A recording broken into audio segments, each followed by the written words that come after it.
आज हम जो है वो डिस्कस करेंगे हाइपोक्सिया। ठीक है, हाइपोक्सिया का सबसे पहले मतलब समझो कि हाइपोक्सिया का मतलब होता है कि हमारी बॉडी के अंदर जो है वो ऑक्सीजन की कमी हो गई है। ठीक है, आप इसको इस तरीके से समझते हैं कि हमारे पास जो है वो है यहाँ पे एक सेल।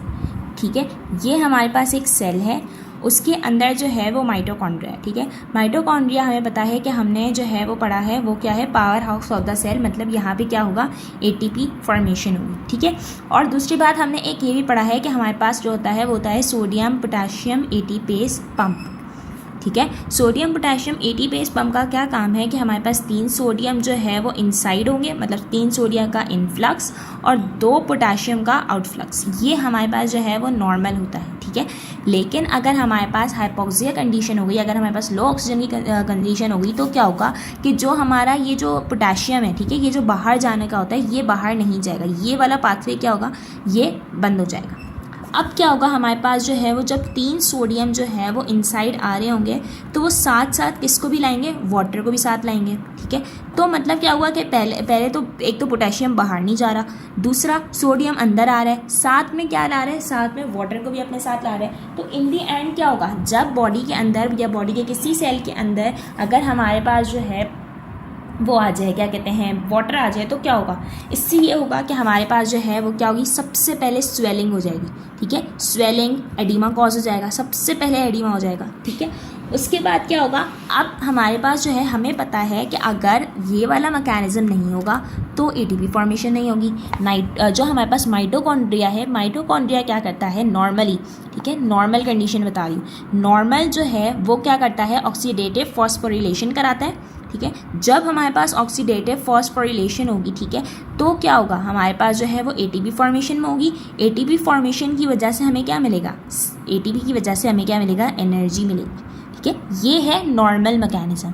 लेकिन ये तब होगा जब हमारे पास सोडियम पोटेशियम एटीपेस पंप जो है वो 3 सोडियम को इनसाइड लाएगा और 2 पोटेशियम को बाहर फेंकेगा। सही है, अगर ये मैकेनिज्म होगा तो हमारे पास जो है वो हमारी एनर्जी की फॉर्मेशन होगी। लेकिन अगर हमारे पास ये जो पोटेशियम है इसका आउटफ्लक्स नहीं हुआ और सोडियम के साथ साथ वाटर भी अंदर आ रहा है, तो क्या होगा, ना ऑक्सीडेटिव फॉस्फोरिलेशन होगी, ना एटीपी फॉर्मेशन होगी, ना हमें जो है वो एनर्जी मिलेगी। तो इससे क्या हुआ, इसकी वजह से हमारे पास जो है वो स्वेलिंग हो जाएगी। सबसे पहले क्या होगा, सेल्युलर स्वेलिंग होगी। ठीक है, सेल्यूलर स्वेलिंग होगी। उसके अलावा क्या होगा कि हमारे पास जो इसके अंदर क्या होते हैं, राइबोसोम्स भी होते हैं, एंडोप्लाज्मिक रेटिकुलम भी होते हैं, ये सब भी डिस्टर्ब होंगे। ठीक है, तो ये हमारे पास क्या है, ये हमारी इस्कीमिया की कंडीशन है। इस्कीमिया की कंडीशन में क्या होता है कि हमारे पास जो है वो हमारे सेल के अंदर जो है वो सोडियम पोटेशियम एटीपेस पंप जो होता है वो हमारे पास जो है वो सही तरह वर्क नहीं करता। जब वो सही तरह वर्क नहीं करता तो हमारे पास क्या होता है, इस्कीमिया हो जाता है। ठीक है, इसको हम इस तरीके से यहाँ पे समझते हैं कि देखो यहाँ मैंने लिखा हुआ है कि रिस्ट्रिक्शन इन ब्लड सप्लाई। जब हमारे पास ब्लड सप्लाई में रिस्ट्रिक्शन होगी, क्यों होगी, क्योंकि शॉर्टेज ऑफ ऑक्सीजन है। जब ऑक्सीजन ही नहीं होगा तो हमारे पास क्या होगा, वेजो कॉन्स्ट्रिक्शन होगी, स्टॉप न्यूट्रिशन, मतलब इसकी वजह से हमारे ऑक्सीजन ही नहीं आएंगे। जब ऑक्सीजन नहीं आएगा तो हमारे पास वो टिश्यूज़ में भी नहीं जाएगा, टिश्यूज़ में भी नहीं जाएगा तो हमारे पास क्या होगा, हमारे पास वेस्ट नहीं रिमूव होगा। सही है, यही वाली बात है कि अगर हमारे पास जो है वो एनर्जी नहीं बनेगी, जब एनर्जी नहीं बनेगी तो न्यूट्रिएंट्स और ऑक्सीजन हमारे टिश्यूज़ में नहीं जाएंगे। जब टिश्यूज़ में नहीं जाएंगे तो जो है वो उसका जो वेस्ट है वो वहीं पे रहेगा और वहाँ पे क्या होगा, वहाँ पे ब्लॉकेज स्टार्ट हो जाएगी। मतलब कि हमारे पास ये हमारी जो है ब्लड है, सही है, हमारी वेसल्स है। ठीक है, यहाँ पे जो है नॉर्मली ब्लड फ्लो कर है। ठीक है, लेकिन अगर हमारे पास ये इन दी प्रेजेंस ऑफ ऑक्सीजन है, लेकिन अगर हमारे पास जो है वो ऑक्सीजन नहीं हुआ तो यहाँ पे क्या हो गया, यहाँ पे ये जो इसके अंदर ये जो हमारा जो ब्लड के अंदर जो बाकी सारे कंटेंट्स है वो इस तरीके से जो है वो ज्वाइन होने शुरू हो जाएंगे। इस तरीके से एक जगह पे ये क्लम्पिंग फॉर्म कर लेंगी, ये क्लम्प्स बन जाएंगे। ठीक है, जब ये क्लम्प्स बन जाएंगे तो ये सारे क्या होंगे, ये डिपॉजिट्स होना शुरू हो जाएंगे। मतलब कि ये बाहर ही निकलेंगे। बाहर तब निकलेंगे जब यहाँ पे ऑक्सीजन आएगा, फिर ब्लड आएगा, फिर डीऑक्सीजनेटेड ब्लड, ऑक्सीजनेटेड ब्लड, ये सारी चीज़ें होंगी।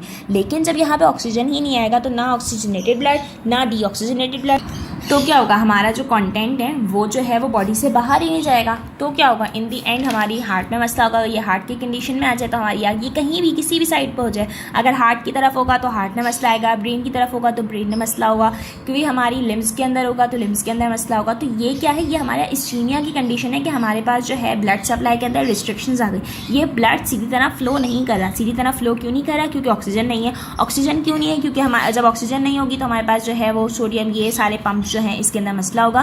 तो इन दी एंड हमारे पास क्या हो जाएगा, एडिमा कॉज हो जाएगा। सही, ये सारी बात समझ आ गई। उसके बाद 3 इंडिकेशंस ऑफ रिवर्सिबल इंजरी, वही मैंने बताया कि अगर हमारे पास एटीपी नहीं होगा तो हमारे पास जो है वो ना सोडियम पोटेशियम पंप नहीं होगा।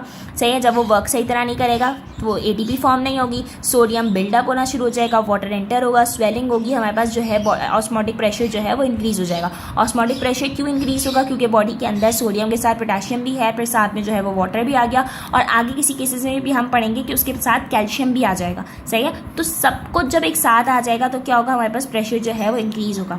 साथ में वही मैंने बताया कि बाकी सारे जो ऑर्गेनल्स हैं, मतलब माइटोकॉन्ड्रिया स्वेल हो जाएगा, एंडोप्लाज्मिक रेटिकुलम जो है वो रप्चर हो जाएगा। जाहिर सी बात है, जब इसके अंदर माइटोकॉन्ड्रिया है, राइबोसोम्स हैं, उसके अलावा जो है ये होगी प्लाज्मा मेम्ब्रेन ब्लेबिंग। ठीक है, ब्लेबिंग का मतलब होता है हमारे पास फूलना। ठीक है, ब्लेबिंग का मतलब होता है फूलना। अब जैसे फॉर एग्जांपल अगर हमें जो है वो ज़रा सा कहीं लग जाता है तो हमारी बॉडी पे, हमारी जो स्किन होती है उसके ऊपर पहले क्या होती है, रेडनेस होती है। ठीक है, रेडनेस होने के बाद एक छोटा सा पस जैसा फॉर्म हो जाता है, इस तरीके का पस जैसा फॉर्म हो जाता है। ठीक है, और उसके बाद जो है अगर हम उसको जो है वो दबा दें तो वहाँ से क्या होता है, पानी निकलना शुरू हो जाता है। ठीक है, तो ये वही वाली कंडीशन है कि हमारे पास जो है वो सेल स्वेलअप हो गया, माइटोकॉन्ड्रिया की स्वेलिंग हो गई, प्लाज्मा जो हमारी मेम्ब्रेन्स है उसके अंदर क्या हुआ, जो है वो छोटी छोटी स्पॉट्स में जो है ना वो फूलना शुरू हो गए। ये हमारी जो है इस तरीके से प्लाज्मा मेम्ब्रेन जो है वो इस तरीके से जो है वो फूल जाएगी। ये हमें ब्लेबिंग वाली बात समझ आ गई। उसके अलावा ये वही इसके अंदर है कि एटीपी है, वही मैंने जो यहाँ पे समझाया पूरा, इसको मैंने जो है एक फ्लो चार्ट में कर दिया है कि हमारे पास एटीपी हुआ,